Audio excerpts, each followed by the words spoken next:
আচ্ছা, নববর্ষ আর বাঙালি ঘরে বসে থাকে সেটা তো হয় না। তাই ১৪৩২ সালের এই বঙ্গাব্দের শুরুতে আমরা বেরিয়ে পড়লাম কলকাতা ভ্রমণে। প্রথমেই গেলাম সিদ্ধিবিনায়ক দেবস্থানম, যেটা মুক্তারামবাবু স্ট্রিটে অবস্থিত। এই মন্দিরটি অত্যন্ত সুন্দর বানানো হয়েছে।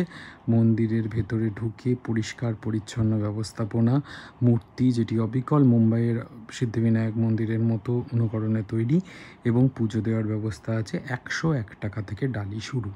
সেই ডালির মধ্যে আপনি প্রসাদ পাবেন এবং ফুল পাবেন। ভেতরে বজরংবলীর মন্দির আছে। ভোগ বিতরণের ব্যবস্থা আছে, যে ভোগ অত্যন্ত ভালোভাবে আপনি পরিবেশনও করা হচ্ছে এবং ভালোভাবে আপনি ওটাকে গ্রহণও করতে পারবেন।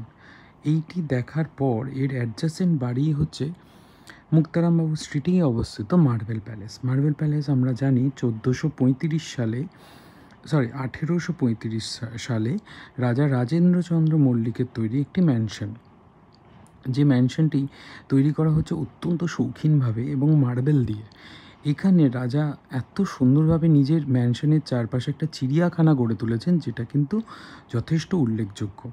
ম্যানশনের ভেতরে যদিও ছবি তোলা বারণ, কিন্তু আপনি যদি দেখেন সেখানে বিভিন্ন দেশ বিদেশের স্থাপত্য এবং তার অনুকরণে তৈরি বিভিন্ন স্কাল্পচার রাখা আছে, এবং যেগুলো এখন অ্যান্টিক এবং অত্যন্ত দামি, এবং যেগুলোর মূল্য আমার মনে হয় আর বলে উল্লেখযোগ্য নয়, কেন এগুলো সবই অমূল্য।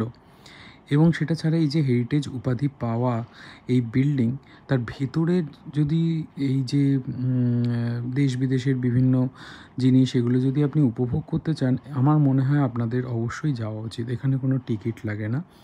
আপনাকে গভর্নমেন্ট আইডি প্রুফ নিয়ে একবার যেতে হবে, যেটা গেটে সাবমিট করতে হয়, দেখাতে হয়।